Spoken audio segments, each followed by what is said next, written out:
Our modern Western culture places little to no value on the power of our nightly dreams to inspire, shift, and reorganize our lives. This podcast demands a deep reconsideration of the role dreams play on our path to a more vital and meaningful life. The following is living proof of the life-affirming power of dreams to affect change and redirect the trajectory of our inner and outer lives. These are the dreams that shape us.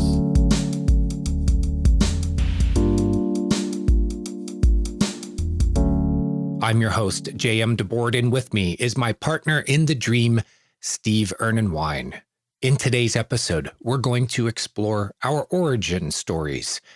Steve and I both got into working with dreams because we had extraordinary dreams that pointed the way for us. We were given an option. Do you want to take the blue pill and go back into the matrix? Or do you want to take the red pill and see how deep the rabbit hole goes?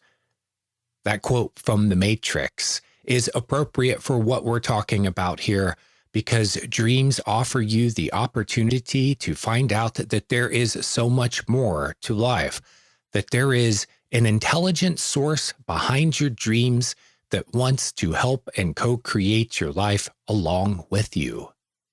Dreamworkers are an unusual bunch. We are often people who have taken the left-hand path in life. We are people who felt a calling from inside of us to do something more than just the conventional life.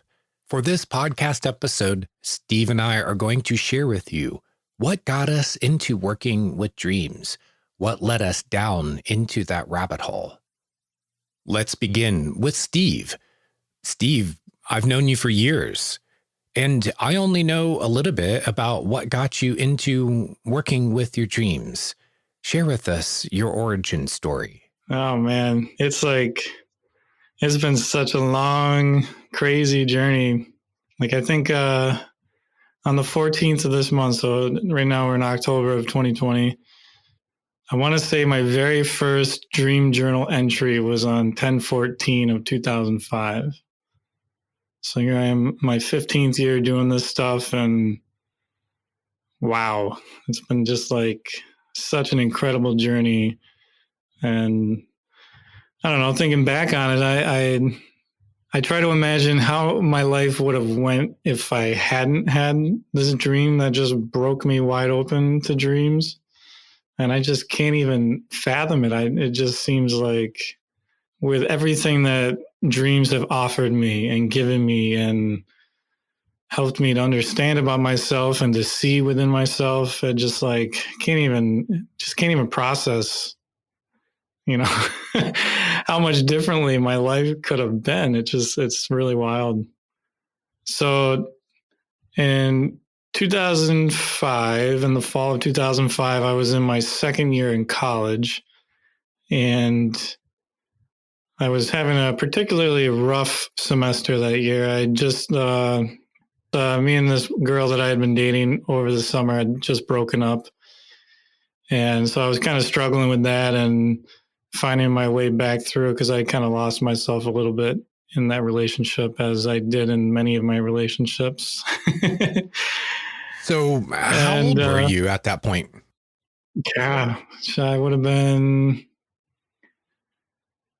2005. So I was just about to turn 20. And a lot of people come to dream work during 19. The second half of their lives. This has been a tradition, or a pattern at least, because people usually up to that point, they're more focused on their external lives and not as much interested in what's going on in their inner lives. Then during the second half of life, they want to answer the deeper questions about their existence and mortality and stuff like that. Then you have someone like you who sounds like you were driven to dream work by circumstance. So what happened with the girl, and how did that lead you with working with your dreams? Well, I would say it's probably deeper than the girl. I mean, I moved around a lot when I was a kid. I feel like my life has been one continuous hero's journey. constantly being plucked out of where I find my comfort zone and thrown into a completely unknown situation. Like before I was 12, I moved to 5 different states, and my father worked for a military contracting company, and every time they would get bought out, he would get moved to wherever the other company was from. And so, yeah, there was a lot of movement in my life for the first 12 years, and constantly being thrown in situations that I had no footing in. And so there's always been like a hefty intensity in that aspect of things, I guess. And so it constantly was fueling this kind of introspective life for me from the get-go. And I feel like when I went through high school, I went through a pretty rough depression because all the moving and everything that comes with moving, of being the new kid and having to fight and scrap for people's attention and to find your friend group and to fit in. And I've recently discovered how much belonging is like such a piece to the puzzle, that my whole life has been like such an interesting lesson in belonging. And I feel like the path that the dreams have opened up for me has been instrumental in me discovering the belonging that I have with myself, I guess. And so before anything and everyone else, that sense of belonging to yourself. And so, yeah, I feel like I've been slow cooked for this life. Like, it was like just giving me everything that it knew I would need to have this experience happen so young. I feel like there's something big that I'm supposed to do in my life. So I feel like it had to happen young. And yeah, so I mean, that semester, for whatever reason, it was time. And I remember the summer before, so like a couple months before this dream, I had been like looking up information on my horoscope or something silly like that. And I remember on the sidebar there was a link to a thing on lucid dreaming. And I remember reading it, and I remember it being so far out of like anything I'd ever heard about that it like made me scared. It was like kind of one of those things where you brush up against something that is like so far outside of the box of what you've ever thought of, that it like makes you feel all like ungrounded. And kind of like if you ever had that experience when you would kind of think about how big the universe is, all of a sudden you feel that like intense small feeling come over you where you're like, I am nothing. It was that kind of like it was that kind of fear where it was kind of like unnerving. And I kind of like brushed it off and was like, I don't even understand what that means, and didn't think about it. And then like 2 months later, I was at school. I felt like crap, and so I came home early. And when I got home, it was probably like 1 PM. None of my roommates were home. I had 3 roommates at the time. And I took a nap. And when I went to sleep, I had a false awakening in the dream where I woke up in my exact apartment. It was like to a T exact. And so I thought I was really awake. And so I get up out of the bed, I walk into the hallway, and all of a sudden I realize that all my roommates are home.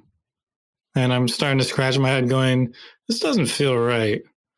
And so I walk closer, and all of a sudden they turn and they see me, and they start going, Steve, come on, come here, party with us. And I realize that they're all sitting there smoking weed and drinking beers, and they got girls over, and all of them are just kind of like, come to me. And it just like feels so weird in the dream. Like there's just like all of these like warnings like going off inside of me that is like, this is not right. This is not right. And so instead of going into the living room where they all were, I had like just beelined it into the bathroom. and I'm standing in the bathroom and it feels so real. And I'm going, what the fuck is wrong with me? How did I go to sleep and all of a sudden everything is weird? And I'm like splashing water in my face, hoping that it would like help take away the feeling or something. And so finally I go back out in the living room. There they are again. They do the same exact thing, still trying to call me to come party with them. And I just can't take it. There's just something inside of me that's just raging inside going, no, this is not right. And so I walk right out the front door. And when I open that door, it's a completely different world. And I'm like, what just happened? And I freak out. And I think, the first thought in my mind is I died. I must have went to sleep and died. Sounds like you were living the Beetlejuice movie. The couple who dies and they're living in their house, but they're spirits and then they don't know that they're dead. And then they open the front door and outside is this whole other world. It's like this desert and the big bad sandworms. And yes. Oh my God. I've never even thought about it like that. That's hilarious. Oh man. Our cat is named Beetlejuice, by the way. So that is a continuous theme running through my household. And you see in the dream, or you then realize that you're dreaming, or did you? Eventually I did. So I walked out there and I'm just continuing to walk around and I'm like getting scared as shit because I'm like, what is this? How is this even possible? And I literally was pretty scared that I was dead. And so I kept walking around and then all of a sudden I started running into people that I knew from high school. And I'm like, you shouldn't be here. And so then I kind of started deviating from the I died idea and going, well, if I didn't die, then this has got to be a dream. And then once I like latched onto that idea, I was like, well, if I am dreaming, how do I wake myself up? I have no idea. And every time I tell people who want to get into lucid dreaming the story, I'm like, this was the last time that I ever had this problem. Every other lucid dream I've ever had, I've always woken up way before I ever want to. And so this one was, and the thing that's really funny to me every time I think back to this story is that in the dream, I decided I was going to try to call somebody to come wake me up. And in the dream, that seemed completely plausible. Like that was a thing that I could do. And I woke up and was kind of shaking my head going, wow. Okay. But yeah, I ended up just naturally waking up not too long after that and sat up in my bed and I'm like, am I still dreaming? Yeah. At that point, you've got to do a reality check. Are you asleep and dreaming or are you awake? How do you tell the difference? Which, of course, you've learned those skills for lucid dreaming. It begins with being able to tell whether or not you are actually dreaming. You can wake up again and again, and you're actually waking up into a new layer of dreaming. Yeah. Yep, I definitely woke up. But yeah, it was kind of like one of those inception moments where you're like, is this another dream within a dream? Yeah, that was pretty much as soon as I had that experience, I was like, holy shit, that was like so intense. And the dream was so vivid. It was like, if you look into like the rhetoric and lucid dreaming communities, it's like everybody knows that there are like levels to how vivid things can be in a lucid dream. And sometimes you're like almost confused and it's fuzzy and things are kind of hazy and you can't really focus on anything. And then there's times where it's like I just described, where it was like so vivid, so real. You're so like intensely conscious. And do you think that experience was given to you to get you interested in going deeper with lucid dreaming? Was there something working through that, or was it just random because you like a suggestion because you ran across something related to lucid dreaming? No, I would definitely say that there's something more going on. In hindsight, when I really started getting into more of the transformational aspects of dreaming, and like really understanding the role of death in dreams and rebirth and that kind of thing. I was looking back on that experience and I'm like, God, that was like such a death dream. That was like, it needed me to have that moment of like facing my mortality and making me think that I died, and like having this experience that would just like totally rock my world in a way that I couldn't shake or couldn't like write off afterwards.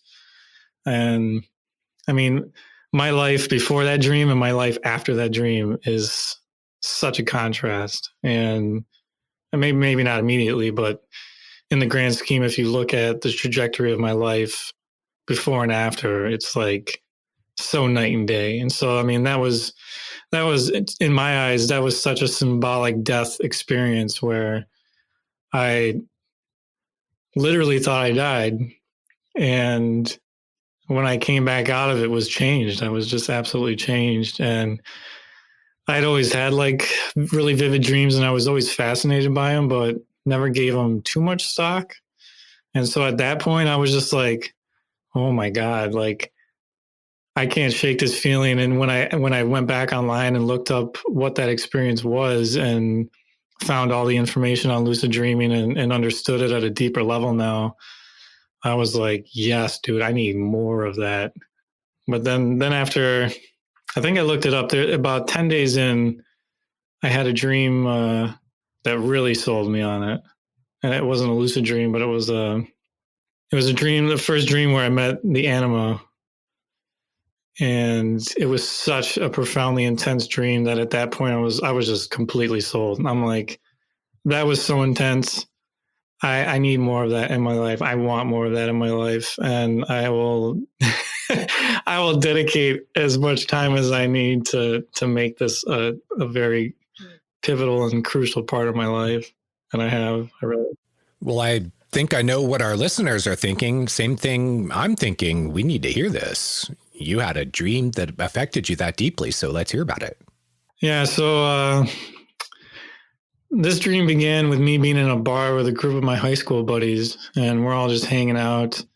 And the bar has kind of like a super divey kind of dungy feel. And we're all just kind of hanging out drinking, and all of a sudden a couple people walk in, and I look over and, all right, so yeah, the dream began with me being in a bar with a group of my high school buddies, and we're all just kind of hanging out drinking. The bar had kind of a divey, dingy kind of feel to it. It almost felt like some unsavory kind of characters would be there often, which didn't seem to bother me at the time, probably because I was more or less, I don't know if I would say I hung around that kind of scene, but where I was in my life, I wouldn't have really batted an eye at being in a bar like that. So all of a sudden in walks a couple people, and one of them is this just incredibly gorgeous blonde woman about my age. And we like instantly locked eyes, and we instantly kind of just like gravitated towards each other. And we talked for a little bit, and there was just such a deep and like profound connection between the two of us that was completely unspoken and just completely unparalleled to anything that I had ever experienced in my life up to that point. It was just like the most purest love that I could have imagined, and just like the easiest romantic experience that I've ever felt. It was just like instant and so beautiful and so like, I don't know, it just kind of like it just stopped me right in my tracks. And so then the dream makes it seem like we've been there for a while, and then the scene changes, and I offer to drive her home. And we get in the car and we drive her home, and we pull into this place, and it's an apartment building. And when I walk in the door with her, instead of like a hallway through an apartment building, it was like a hallway through jail cells. And I'm like, you live here? And she's like, and she kind of like lowers her eyes, and she kind of like looks off to the side, and she's like, yeah. And we keep walking and we find her jail cell, and there's like all kinds of super awful energy all around us, like drug addicts, like on the ground, just like dying. And there was like, you could just feel that there was like the most unsavory of the unsavory that lived in this place. So she lives in South Central, Skid Row. Yeah, exactly. Or even worse. It was like the worst thing I'd ever seen. And so I leave her there, and as I'm like saying goodbye to her, I'm like, this can't be, like, you can't live here. This is unacceptable to me. I'll come back and I'll take you far away from here, is essentially like the speech that I gave her. And we kind of left it at that, and the scene changed. And I think the dream actually showed me going back to get her. And then it ended.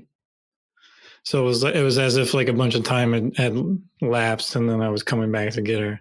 So what you're seeing in the dream is a snapshot or landscape of your psyche, of your deepest inner life. Yeah. For this beautiful woman that you have this deep soul connection with, anima, by the way, in Latin means soul. And so you have this deep connection with this person, and you take her to her home, and this is where she lives. So you make a decision in the dream that you're going to get her out of there, and you voice it, and you feel it at the time. Yeah. Here comes the hero. He's going to rescue his princess. And how did that reflect itself in your life? Because you're really seeing some beautiful part of yourself there, right? You make that commitment to her. It's really making a commitment to yourself. So it's not to say that everything changes overnight, but what changed for you? Yeah. So in many regards, I feel like I haven't owned up to my promise until recently, when the anima process really erupted in my life over the last couple of years. But I would say how that reflected where I was at that point, though, was I don't know. I was coming out of a depression, and I feel like it was very symbolic of how I had kind of locked up the most beautiful aspects of who I was. And out of like a need to feel like I had to protect those parts of myself, but at the same time, not being strong enough to like own them enough to bring them out either. Because I was really bullied throughout high school, and as I was trying to find my musical expression, that was constantly being shot down. I mean, being a white kid, being a hip hop artist in a predominantly white school was like, especially at the time that it was, white rappers weren't really looked at with any kind of credibility at that point. Like at this point, it seems like white rappers are okay. Like they're not, as long as they got skills, I think most of the hip hop community is okay with it. And as long as they show respect, obviously, to not tromp into one of the most purely Black created forms of music, and like we've done with every other form of Black music, just rub our feet all over to Rick James it all over the couch. So you had some shadow work to do, and this is common in anima experiences. You'll get this taste of this beautiful creative thing inside of you in your deepest inner life, and it isn't just handed to you. Yeah. You then have to deal with all of the shadowy crap that stands in the way, that you've stuffed down into subconscious parts of your mind that came from these experiences you had of being bullied and having your creative expression stymied. So how did it lead from there to where you are today as dynamically creative family man, close, deep access to the most creative parts of yourself as a musician, as a person? Tell us how you got to that point. So I guess moving just forward from that dream, I'll just say this part real quick because I think it's pretty important. So for the next like 6 or 7 months of writing down my dreams and recording them and becoming very engaged with them, I didn't have a very good grasp over what they meant at that point, but just experiencing the intensity of them or the beauty of them. Within like a 6-7 month period, I decided I was going to quit smoking weed, which up to that point, I was like a pretty heavy smoker. And in many ways, it was beginning to suffocate my life. And I was starting to realize that. And I think being so in touch with these dreams, which would mean being so much more engaged and in touch with my own inner life and what it wanted, I was starting to feel that pull away from that life, which was huge. It was like such a turning point for me in so many ways, because I know a lot of people that can still be functional smoking weed every day, but apparently I don't have that same capacity. And I enjoy it, but it does make me super lazy. It just makes me just kind of sit back in life, and that's good some days, but for the most part, it was pretty unproductive for me. And so anyways, one of the big moments that happened that made me realize, in addition to that I needed to stop, was I got jumped one day, and I called my father to tell him that I was okay, and to just give him an idea of what happened. And I'm talking with him, and all of a sudden I say, "Oh, wait a minute, isn't it your birthday today?" And he just goes ghostly silent on the phone for a few seconds, and then he kind of lets out a sigh, and he's like, "That was yesterday, Steve." And my whole world just like crumbled to pieces, and I'm like, "Oh my God." And so then my mother's birthday was like a month later, and I had to set like 5 alarms on my phone to remind myself to call her. And I'm like, this is ridiculous. This is completely absurd. And I almost still forgot. And so, yeah, then I was gearing up to leave the state. I was living in New York at the time, and I was about to move down to Tennessee. And I'm like, we're about to have a clean slate. Nobody's going to be expecting you to be any which way. You're going to just show up down there how you want to show up. And that's going to be an amazing opportunity for you to quit smoking, show up down there, and, act like that's not a part of your life. And I did. And I haven't been a habitual marijuana smoker since then. And it looks like it was previewed in the first dream when your roommates are calling you to come party, and you decide you're going to walk out the door instead. Wow. I never really made that connection. I have other theories about what that element is, but I never actually thought about that part. Wow, that's really cool. It's one way of interpreting it, because look at what they're doing. They're sitting around partying. And I'm sure if you were a heavy smoker at the time, that you also chose your roommates based on your, what you had in common, habits you had in common. So yeah, that's what I'm picturing. Crack open some beers, pass around the bong, and then a night of PlayStation, feeling sorry for ourselves. Yeah. God, that was pretty much the whole life. So you were pulled out of that, and your dreamscape, you were given an alternative, and it was still up to you to decide.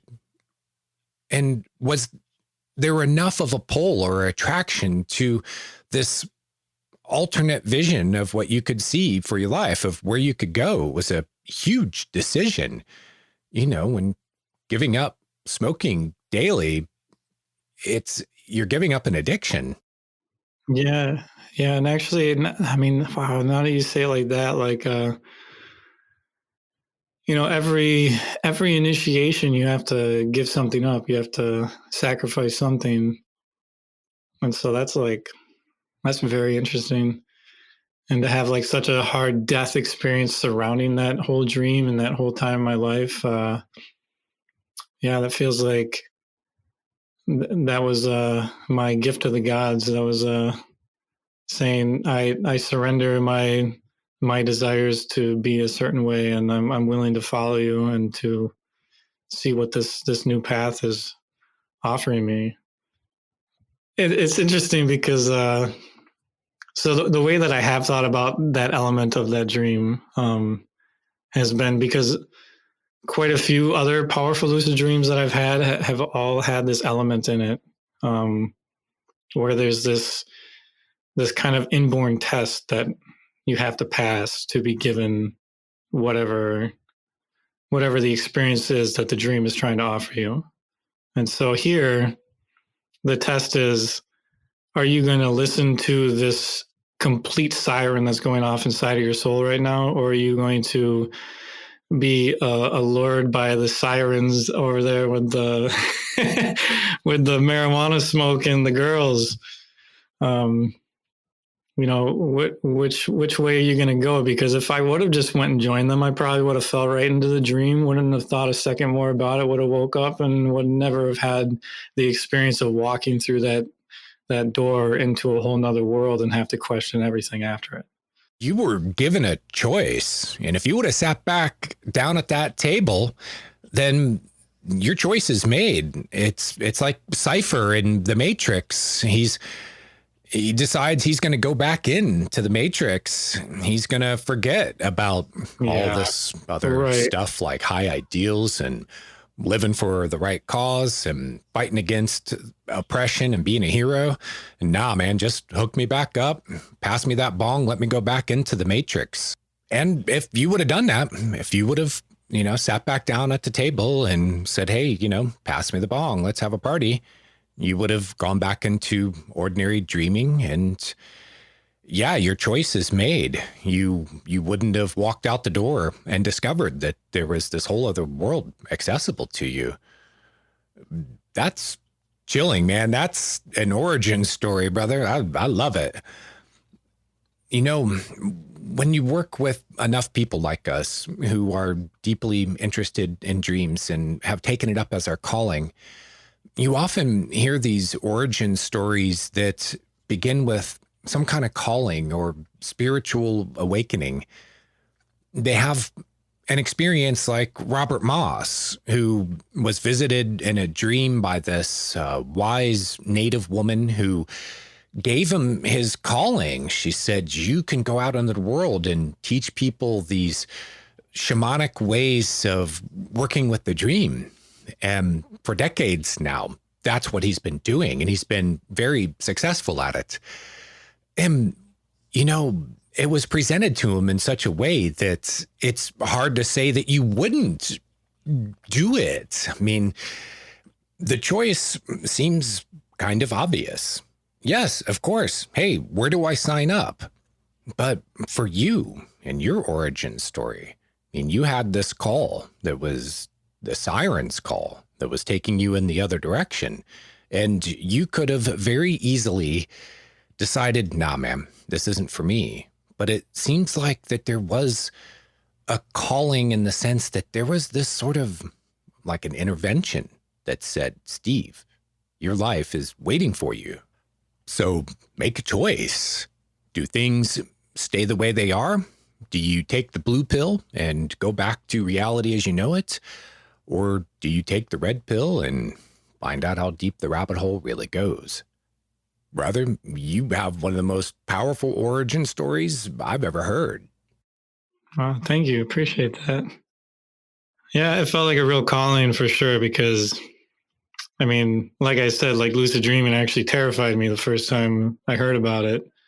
And so it was not even on my radar. None of it was on my radar. And it just blasted this whole other experience wide open inside of me. I just can't even, that led me to like a big spiritual awakening a few years later based on dreams I had and just the way that they were continuing to open me and reveal more of who I am to myself, and just a path that it unfolded was just so wild, and it just continues.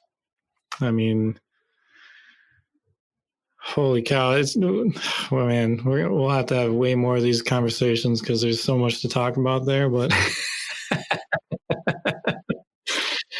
oh man,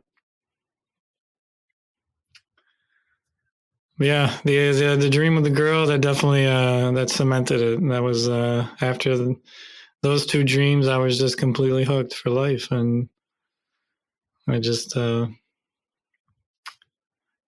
know. I don't know why. I just feel like I need to say this real quick.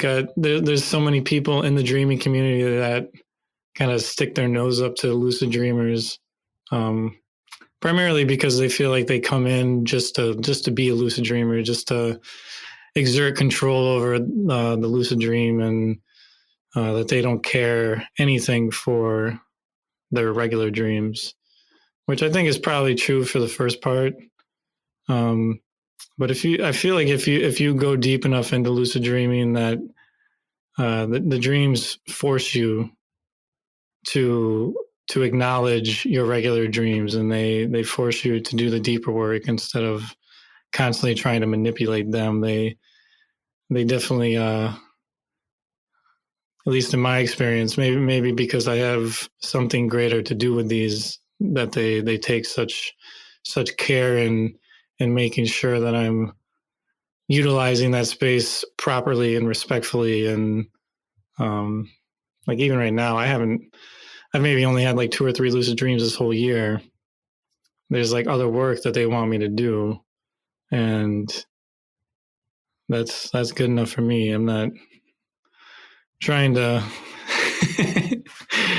I'm not trying to cast them away in any way. I don't know what I'm talking about anymore, but you want to pick up where things got real juicy for you?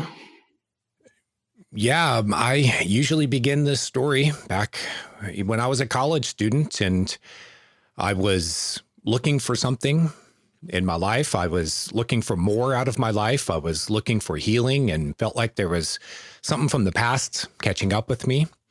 And I end up in the office of a counselor, Larry Pesavento, after having seen chapters of a book that he wrote called Toward Manhood. And there were chapters of his book being passed around, and with among a friend of mine had a copy of it. And I read what he had to say, and he made all these mentions to this guy named Carl Jung. And he's saying these things that are speaking to my heart in a way that says, I want some of this. I need some of this. And next thing I know, there I am in his office. I'm talking about dreams and Carl Jung. And he turned me on to dreams as a way of finding healing and direction in my life. But the story that I don't usually tell about my origins in dream work is because it's darker and it's deeper. It begins when I was about 8 or 9 years old, and I had a nightmare. I was being chased around the neighborhood, my neighborhood at the time, that I would later equate with the Dark Lord from Star Wars. Had that same kind of, that same look to him, that same malevolent energy. And, he chases me around my neighborhood, and I end up hiding from him in a store behind a pinball machine. A lot of good that's going to do for me. But, kids, they have nightmares, and it's normal. But that nightmare, it stuck with me. And then a few years later, now we're in 7th grade, so about 4 years later, and there I am in this class. I had this teacher. His name was Mr. Whitmore, Darrell Whitmore, and he was an extraordinary teacher. And we were in an enrichment class where we had a lot of public speakers, people who came in from the public to talk to us. And one day he brought in a dream interpreter, a Jungian dream interpreter who had learned and taught these methods of regression into a dream. You might call it like active imagination along with regression, hypnotic regression. And he asked the class, does anybody have a dream that they would like to share and explore this way? And, there I am. And I know that I've had this nightmare years ago, and the thing has stuck with me. And there goes my hand, shoots up in the air. Yes, I have a dream that I'd like to share and find out what it really means. So we were in the class and we pushed together all the desks that kind of creates a platform. And he has me like lay across them, comfortable, blanket on me, has my classmates surround me in a circle and put their hands on me, keep me grounded in this reality so that I could go off into this hypnotic regression. So he takes me into the regression, getting deeper into a hypnotic state. And he asked me to trace the conflict of the dream. And I see this family feud. I see these two sides, two families that are faced off against each other. They are like the Hatfields and McCoys. They're having a blood feud and they hate each other. And so I say to the therapist, well, this is where the conflict comes from. This is the source of it. This is where the man came from. So the therapist asked me, see if you can find a resolution for this conflict. And there I am, my little 12-year-old mind trying to think of a solution. And the best I can think of is fighting is bad. Can't we all just get along? And there was a simple sort of childish logic to it. But when you take it to two sides that are in a blood feud and say, hey, can't you just get along? Well, yeah, that didn't work out real well. And the two sides kind of listened to me for a minute. And then they were like, shut up, kid. And they go back to their feud and things start getting dark and dangerous. So the therapist pulls me out of the dream. So, life goes on. I kind of forgot about all of that. And I didn't really have much of more exposure to dreams or dream interpretation or anything like that. I might have run across references to it in high school psychology classes or whatever, but I tried to just forget about all of it. And years go by.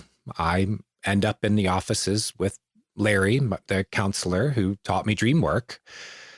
And after years of dealing with all the crap from my past and the wounding and doing this really deep therapeutic work and creating a space inside of myself where I could go down deep inside of myself and I could handle the pressure of those deep waters. And the training that I did, the healing that I did was like the pressure suit so that I could go down into myself and find some things inside of myself that I would have never known were there, but they were influencing me from behind the scenes, from subconsciously. And then that character from my nightmare, the Dark Sidious character from my dreams, he shows up again. I mean, the guy even looked like the Dark Lord. His face was all craggy and looked like he had been burned and had that presence that I am the Dark Lord and all shall bow before me kind of vibe to him. This guy just radiated power and badness. And I had another dream a few years into my therapeutic work where that guy showed up again. He actually sent his minions to come kidnap me off the street. And I look at him and I say, no, just you tell me where he is and I'll go to him. I'm ready for a fight. And I show up at this massive office tower, glass and steel. And at the top floor, I find him in the center of the room in a glass coffin. And I walk up to that coffin. And again, it's like the Star Wars myth. It's like Luke in that first battle with Darth Vader. You know, he gets overtaken by his anger. And when I saw the bad guy in that coffin and thought about all the damage that had been done in my life and the ways that it had warped me and filled me with all this dark energy, that made me enraged. And I reached into that coffin and wrapped my hands around his neck and squeezed the life out of him. And he looks at me and he laughs. Yeah. And I hear it in my mind. He says, "Good, feed on your anger."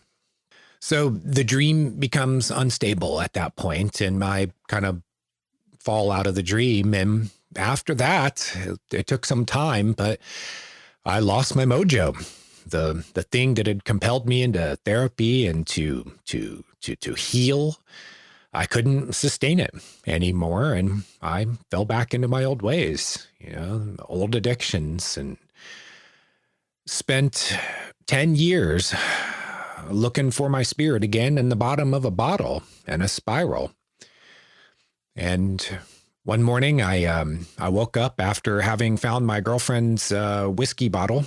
And the last thing I remembered was chugging down my third or fourth glass of it. And then I woke up in the morning and my toe was broken. I looked down and my foot's throbbing. Its toe's all black and blue. And she's furious at me. And later that day, we had a talk. And, you know, the relationship was over. But she said, "You've got something deeper going on and you need help with it." She was a deeply intuitive and spiritual person, and she sensed that there was something more than just addiction going on. And she said, "I know someone who can help you. He's a shamanic practitioner, and she could give me a referral to him. Not the kind of person who you will just kind of find randomly in the yellow pages. You needed to be referred to him." And she knew him because when her husband had died a few years before then, in a tragic accident, his spirit hung around wanting to say goodbye before he left. And she went to the shaman so that she could have him act as an intermediary, a medium. And so she gives me the referral. I call the guy up. We make the appointment. I show up at his house. I at his office, and I tell him about the dreams and all this history. And, you know, I tell him, 9 years old, I have this powerful nightmare. It sticks with me. And then at 12 or 13 years old, I have this chance to do this regression session where I find the family feud conflict that's behind the dream. And then I'm, gave him all that history that I just gave you. And he tells me that the character in my dreams who'd been with me, showing up off and on all those years, was this dark energy, a force, a person that had latched onto me and was pumping poison into my system, into my energy system, and that we needed to remove it. So that day we start. He puts on his shamanic drums and pulls out his shamanic implements. And you got to picture this, this guy by day he's a counselor. I wasn't down on like the Amazon or anything. I'm in this guy's office, and he's a counselor. He's got a master's degree. He's from Long Island. He's got this irreverent sense of humor and likes to, he cracks a lot of jokes and stuff like that. But, he puts on his shaman hat and shit gets serious. So first he works with my energy body, and he says that he sees that there's this black, like a blade between my shoulder blades and my heart chakra. And he pulls it out of my body, and I feel it, man. And he said that the man in my dreams, the bad guy, the Dark Lord, had attached himself through that dark thing in my energy. And that's how he kept contact with me. And that's how he zapped me with this black, dark energy. And so then it's the two of us, the shaman and I, against this dark energy.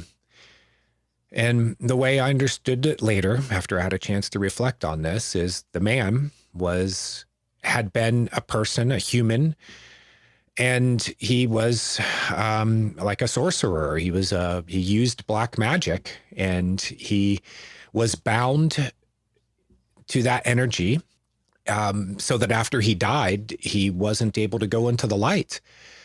And he continued in this other space between life and death, where he kept plying his trade, doing black magic. So, there I am in the office, and time is going by. The shaman is working his mojo on me. And by the way, the shaman said something during all this. He said the tornadoes are not there for you. These were recurring dreams that I had of these tornadoes coming for me. And I would run from them because I thought they were after me. But he says, no, they're not after you. They're there for him. They want him. And he says, look up into the funnel. And I'm seeing the tornado around me metaphysically, as if I'm in a lucid dream in a way. And I look up there and I see the eye of providence. I mean, it was so real. And I look up and I see the eye, and the shaman says, send the man into the light. And that's when I had my moment. I'd been prepared by Larry, by that counselor who taught me dream work. He taught me the Star Wars myth and had prepared me for years. He said that a time will come when you will have a choice between forgiveness or holding on to your anger. And I felt this I'm remembering all this, and I feel this telepathic connection directly with the bad man. And he wanted me to hold on to the anger. He was pushing me. He wanted me to be enraged. And I just think to myself, man, this has got to stop. I don't want to feel this way. This cycle, I don't want to feel this way anymore. These two families going up against each other in this blood feud and this cycle of vindictiveness. And I said, no, man, it's got to stop now. I forgive you, and go into the light.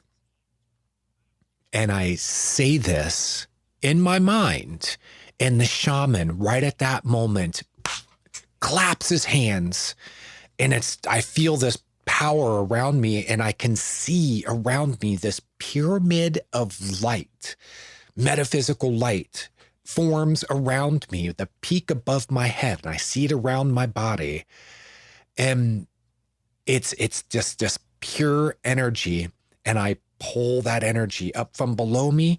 I focus it through my third eye, the top of my head, and shot that energy up towards the heavens and said, I forgive you, go into the light.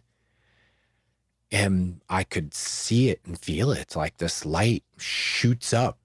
And then the energy starts lowering again, and I start kind of coming down, and I realize I it's over. I sent that guy off into the light.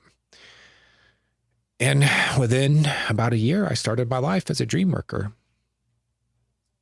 I don't tell many people that story. It's too hard to believe. It's hard for me to believe sometimes, but damn. But now I've met other people who've had similar experiences. They, it takes place metaphysically, but man, it's real. But if you haven't experienced it, then, if you don't walk out the door to find out that there's this whole other world out there, then you don't even know that it's real. You just go on living in the box, living in the matrix. So yeah, that's how I got into dream work. That's what led me to it. I know what happened. I know what led up to it and what happened in that room that day. And I know what's happened since. And, but for the grace of God, go I. There was something much larger working through me than I could ever imagine. This was something, man. It took 30 years from the first dream, that first nightmare, and then to the end, to that day in that shaman's office until it all played out. Wow. It's amazing.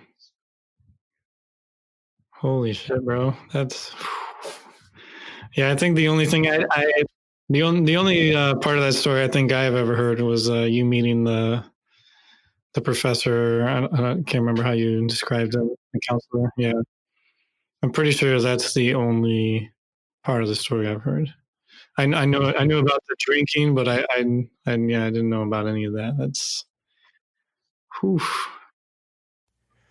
And it's because it's our origin stories as dream workers. And usually I tell the other story because I've written books and media interviews and stuff, and when you've got a PG audience, I want to connect them with this other reason why I became a dream worker, is because I learned that what dreams could do for us, for helping us to make our dreams come true, that you really can live your dreams and you can tap into this thing in your dreams. It's like Carl Jung says, it's the mind of nature itself that's there for you, like this life coach that comes and visits you in your sleep. So, that's the story that I tell about walking into Larry's office and getting into Carl Jung and just sucking down all that great knowledge and information, and then Jung's contemporaries, and how my dream life just exploded. Became so interesting. And for years after getting introduced to dream work, I could wake up in the morning and remember all these dreams and have so much to ponder and to analyze, to work with. And, after all these years of being a dream worker and all the books I've written and the work I've done at Reddit as Rat Owl and all that, it all began really in that office with Larry. And something decided that there was something else for me. And thank God, man. So yeah, there's two versions of my origin story. Yeah, it's really interesting. I guess I never really, I guess I don't know as much about you as I thought going into this conversation. So like, I don't know, would you say that you resonate with like the wounded healer archetype? Yeah, that's me. Yep. Yeah. See, like this gives me a whole nother dynamic to you, because I mean, I identify with that archetype really strongly, and feel like a lot of the turmoil I've been in that, well, a lot of the turmoil that I've experienced in my life, and just this, I guess, to segue into something I wanted to ask you about that initial nightmare. So it's like two families in a blood feud. Do you think that is in any way like an ancestral wound? Wow, man. Yeah, well, very perceptive. That's the part of the story that I didn't tell. Now, let's go back. Remember, when I was 13 and I was in that regression session and the therapist asked me to find the source of the conflict, I saw these two families faced off against each other in a blood feud. And well, some years go by and I ran across some weird information that I didn't know at the time about my family, that there was some really tragic stuff that happened going back many generations. You know, I didn't know much about my family beyond my grandfather DeBoard. He was a clean separation from whatever had happened in the past. He was, was a family man, a good Catholic, raised 6 kids and established in the community and all that. But before him, there was just tragedy written all over my family on both sides. My mom's side of the family, I didn't know much about them. And then I found out that they also had these just terrible tragedies and generations of it. And well, I already had some clues walking into the session with the shaman that there had been some crazy shit that happened in my family. But this is what he told me in the session. He said that many generations ago, there was a woman in my family who had stolen the husband of a woman from another family. So in the dream, there are these two, or the regression session, I see the source of the conflict of the dream is between these two families. Well, the one woman from my family had stolen a husband from a woman in a rival family, and that woman had hired a practitioner of black magic to cast a generational curse on my family that the women in my family would be cursed to marry tragic men. Wow. And as far as I know, what I've been able to trace about my family, this has come true. I can pick it up with my great grandmother on my maternal line. She had had a very hard life and married some tragic men, and then my grandmother married 5 different men, and they all died. She outlived them all, and it was just, they were all tragic. Yeah. And then it carries down to my mom, who married my dad. And well, I love you, Dad, but he's a tragic figure. And then she got remarried and found what she really needed. But you can see down through the generations on the maternal line, you can just see this path of destruction and tragedy, this pattern that was repeated over and over again. They would marry tragic men, and they did. And the shaman said that this all connects with me down my maternal line. He said that I was born into this life to end that, to end it, or to try to end it. Oof. That's intense. Congratulations, bro. Congratulations. Oh, that's... See, I feel similarly. I guess that's where I was going with it, is that I feel like, my life has had a great deal of pain and struggle. But I also feel like I have been called into this life to help end something very similar to what you... I don't know the particulars around it, but I know based on the shadow work that I've been asked of and what I can see in my father and his father, and I guess that's pretty much as far back as I can personally see. Is just it seems like there's some great wound within my family that my ancestors are just praying someone would pick up the torch and go, yeah, this shit ends now. And so, yeah, the Wounded Healer really speaks deeply to me. And in my music, it's always my aim is to be of a healing presence or of a healing nature, and to go into the deep unwanted areas, to speak to them and to open up that dialogue with them. And so, yeah, it's definitely a very big part of who I am and how I feel called to show up in the world. So it's really awesome. I got you. Here we are, brother, starting a podcast together, and we got two wounded healers trying to speak the good word out here. Yeah, that similarity in our backgrounds that we didn't know about each other. Although I have run across other people who've had this, generational thing going on where there's dark energy being passed down, and they come to a point of awareness that there is this thing that needs to be healed, that needs to be fixed, and they start putting the pieces together, oftentimes taking years to do, and requiring them to go into wounding experiences themselves, sometimes that almost or do destroy them. And it pulls everything together. It gives them the mission, tells them what they need to know. Can I share something with you? Real quick, when you said, I mean, wow, dude, the image of that blade in your heart that he pulls out was like so intense for me to like imagine in my head.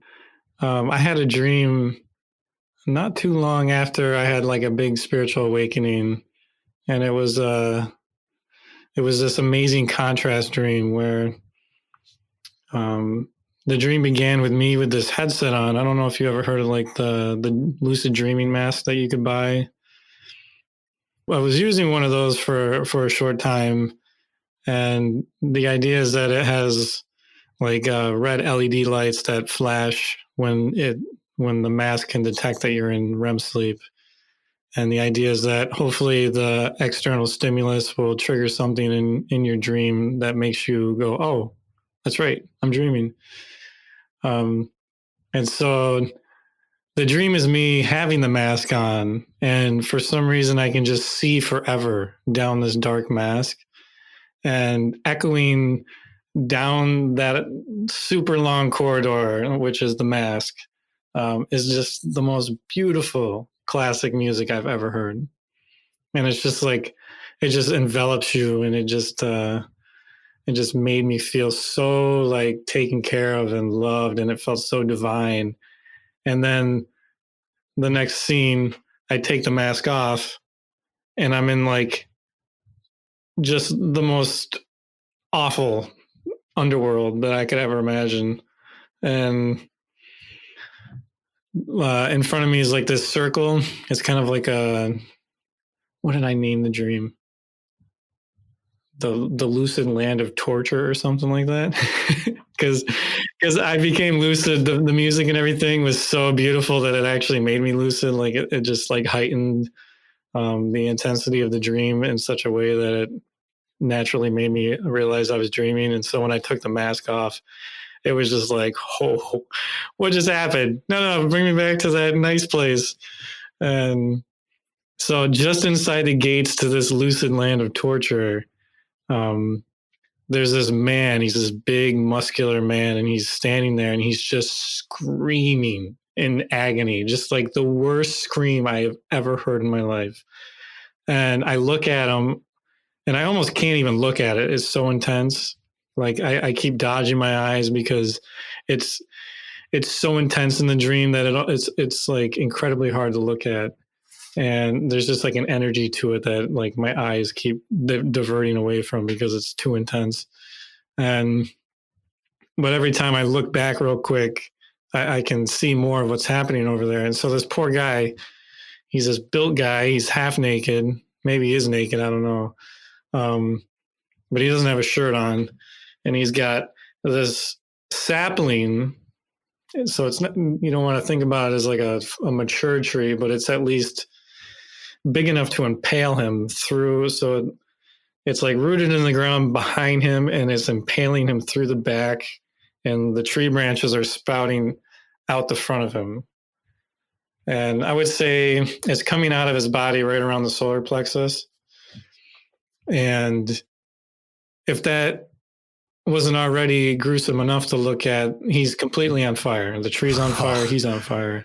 Oh my God. And so this poor guy is not only impaled, there's this living tree growing through the middle of his body. And he's just completely engulfed in flames. And it's just like the most incredibly awful dream that I can imagine. And right before I'm about to wake up, I lift my hand to the sky and just ask for rain. And it rains on him and puts the fire out at least. And then I wake up. Wow. And man. Wow. And you're lucid. You realize you're dreaming. yeah. So it was even more intense. And most time people think when you're lucid in a dream, they think that you can control the dream. And that is one aspect of lucid dream, that you can create these experiences like being in a movie. You can fly, go to the bottom of the ocean, visit the moon, make love, create beautiful music, have powerful experiences, wonderful experiences. But you're lucid in a dream, and you're still allowing the dream to continue and on its own without you influencing it. And you're like wearing this mask. And am I picturing this correctly? Are you in like lucid hell? Well, I took the mask off. Yeah. Yeah. And it's like the dream's creating this stark contrast. So because the way I look at it is because I was in such like a honeymoon state of having my initial like big spiritual awakening moment. And I thought, I just conquered all of my fears and I conquered all of my wounds and I'm in such a happy place now. And it was like, the dream was like, bro, there's a lot of shit that you still got to deal with. Yeah. So is that an image of something deep inside of you? My shadow journey really picked up on the winter solstice of 2012. So the day the whole world was supposed to end. Yeah, it was so poignantly picked.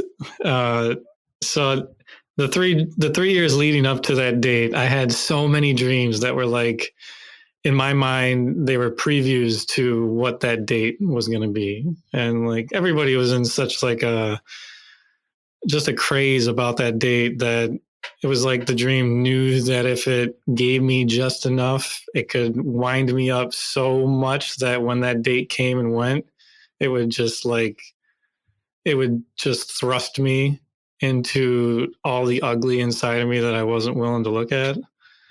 And so it built me up so much. Like one of the dreams was me and Erica, we look outside and all of a sudden there's like these like weird rainbow colored frequencies in the sky. And we're like, whoa, dude, it's gotta be happening right now. And we run outside and we like drop on the ground and we put ourselves in some kind of like meditative like position with each other. And we're like holding on to each other and the energy just swells and it feels like the two of us are fusing together and are about to ascend off the planet.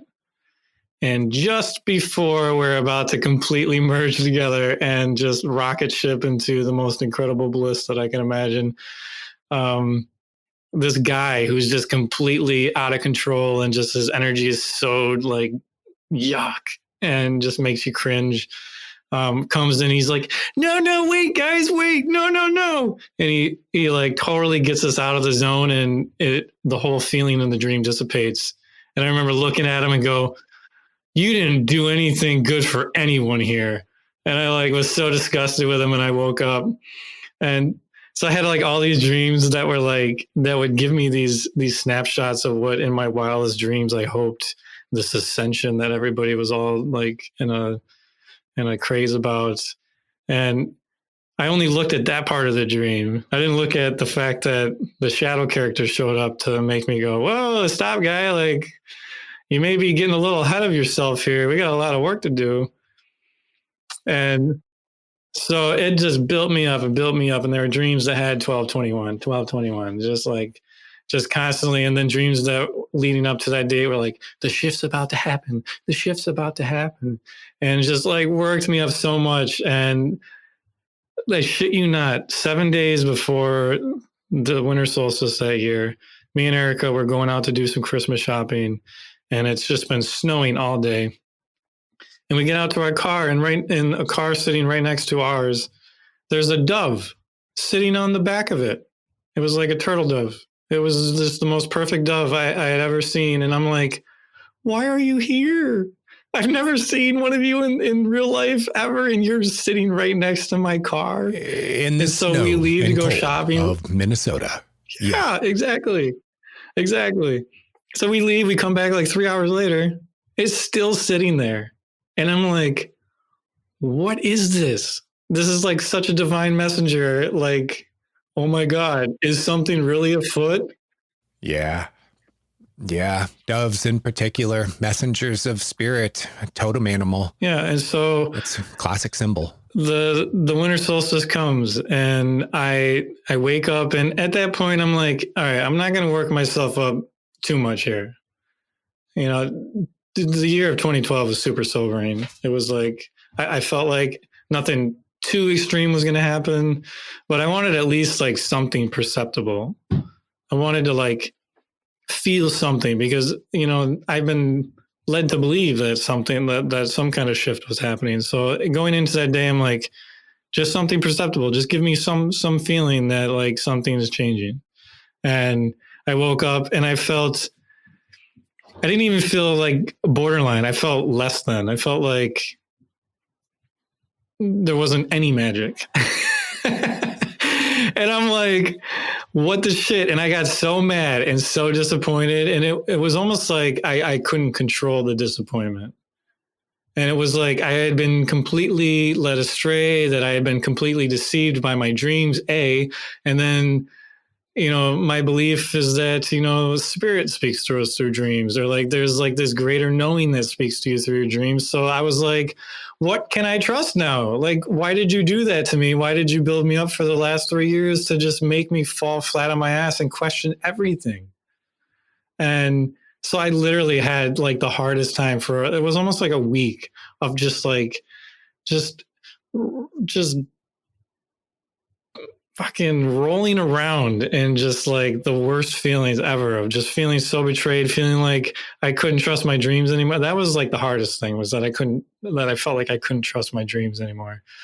And about 4 or 5 days into this, I started realizing like, this might be a test for you. You realize, you know, who are you to like just deserve to be launched into this incredibly blissful experience? Like, we might need to start looking at like what this is bringing up for you.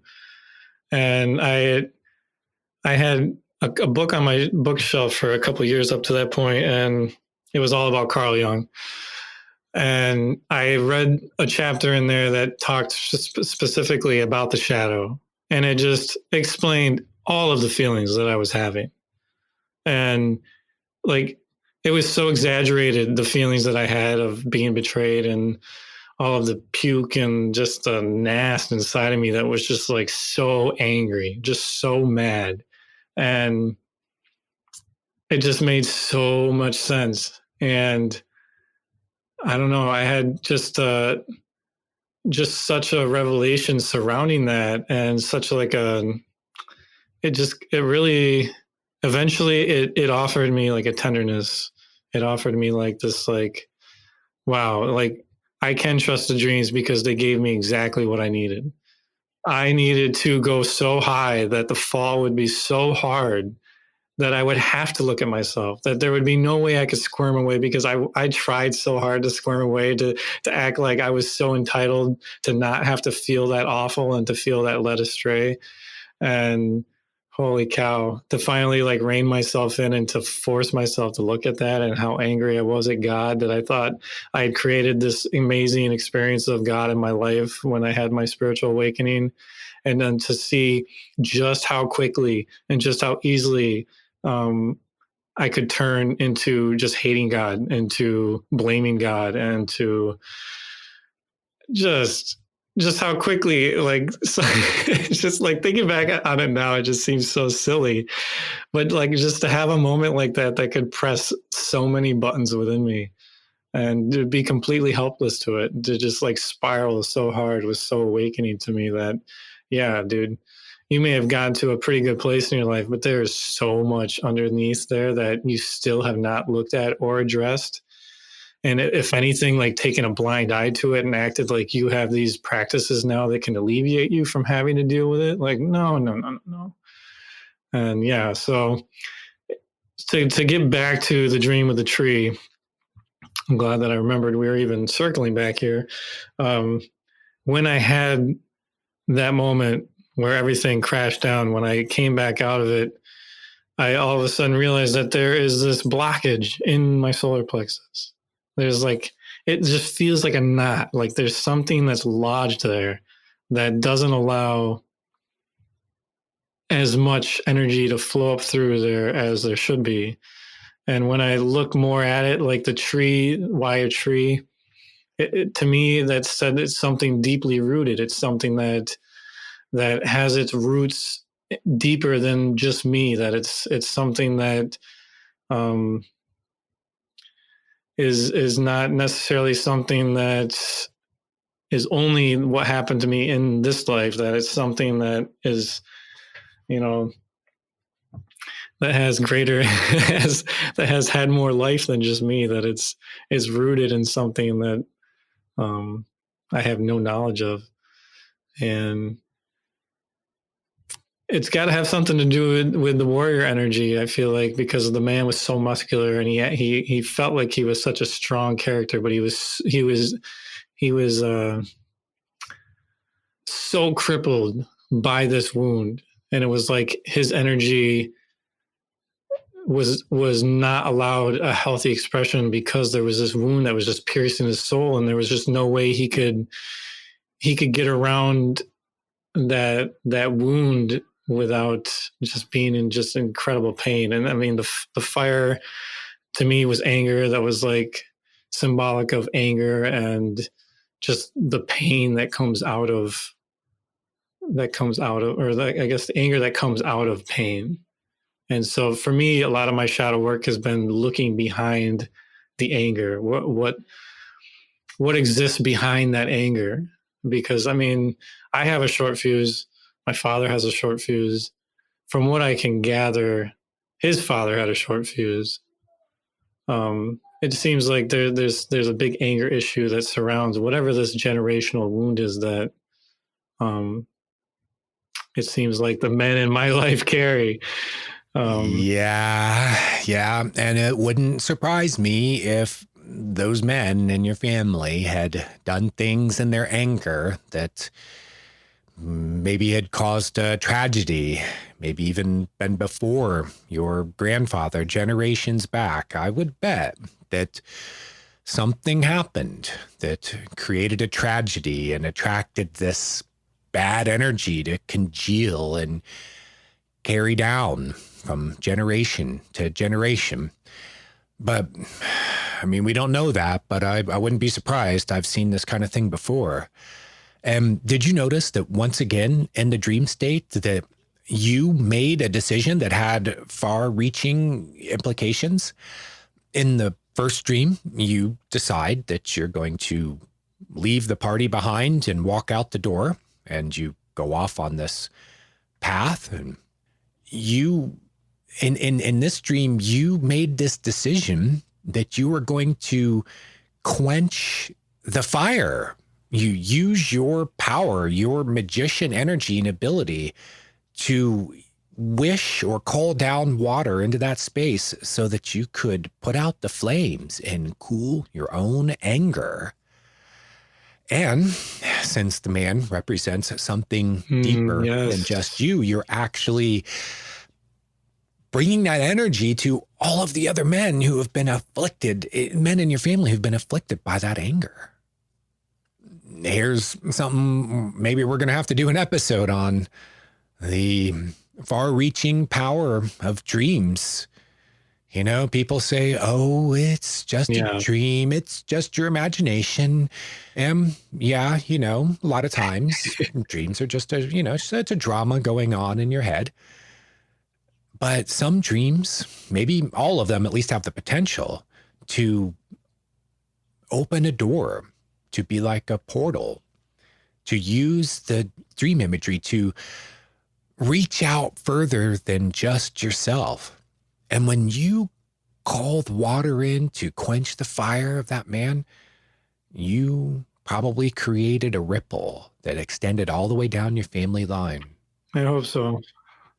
Well, when I went through this, the initiation I went through a couple of years ago that, you know, pretty vividly about, I had a dream that kind of spoke to that. But I think when we get into that, we'll talk more about that. But it was a little teaser for a future episode. This is fascinating. Here we are. We've been friends for years. First met at the IASD, International Association for Study of Dreams Facebook page, where someone was calling Carl Jung a Nazi sympathizer. And I come across this discussion thread, and I see you putting up the good fight, man, countering this guy's negativity and standing up for our hero, Carl Jung. And I decide that I gotta help out my brother here, man. I didn't know you from anyone else in the world, but there it is. You know, it starts that day with this conversation, connection between us. And, you know, that was about 4 years ago. And all this time we've shared dreams and shared our lives, and didn't know that we each have this origin story that got us into the deeper aspects of dreams and dream work. Because there was something that was driving us to it. There was something compelling us. There was, the promise of great creativity and connection and love and a life of beauty, connection with the people in our lives, through the heart, with our loved ones.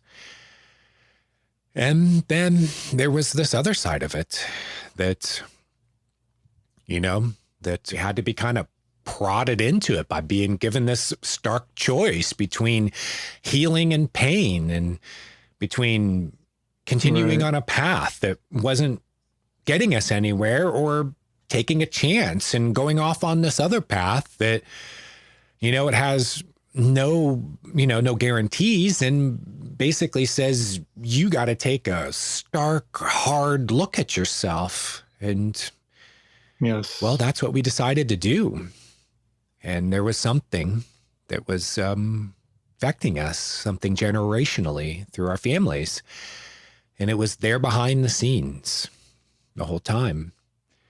You know, that whisper in the ear, trying to get you to work against your own best interest. Yeah. And so now, here we are. Today, we find out that our origin stories are similar in spine-tingling ways. And my right ear just started ringing. Yep, go figure. Yeah, I hear you. It's an obscure reference. When spirit speaks to me, it makes my ear ring. I get that sensation sometimes. It kind of like comes in real soft, and then it's right there for a few seconds, and then it just fades back out. And I'm like, what is happening? Did I just get downloaded or what? Yes, that's it, man.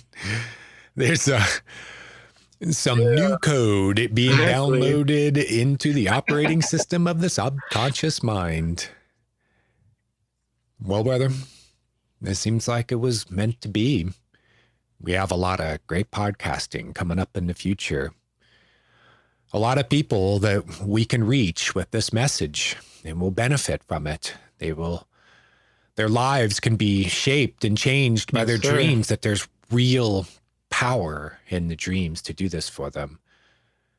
And they're going to get this message from us, this information. It's not found in any other places. That's why we're here, man. We got to demolish that myth that they mean nothing, dude. That's right.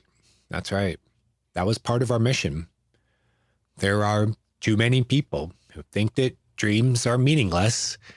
And despite more than a century of clinical evidence from sleep science, neuroscience, psychology, and neuroscience, and counseling, spiritual traditions, the testimony of people in their everyday lives, that dreams have much deeper significance and meaning than is commonly taught. And just because that's what's commonly believed doesn't mean that we got to believe it. Yeah. So everybody listening, that's the whole thing. That's why we're here, because, you just heard how drastically dreams have reshaped the two of our lives. And there's so many stories of how people who allow the space for the dreams to show up and to speak to them and to move them and to challenge them and to reveal them to themselves. It's just so amazing, and they're so heartfelt and so beautiful. And that's what we want. We want to offer you story after story after story to where you go, I have to see what this is all about for me, because these sound amazing. And if people are really having these kind of transformative, just highly beautiful experiences that change everything for them, I want that. And that's what I want. That's my whole why for this whole podcast, is to share that, because I feel totally indebted to my dreams to light the torch, and everybody who's willing, everybody who wants that, and they don't even know that that's what they want. Yeah, man. Yeah. The living water. Let's do that. Here it is. It makes you curious enough to go and find out for yourself. And what we can say based on our experience is, when you knock on the door, it will open.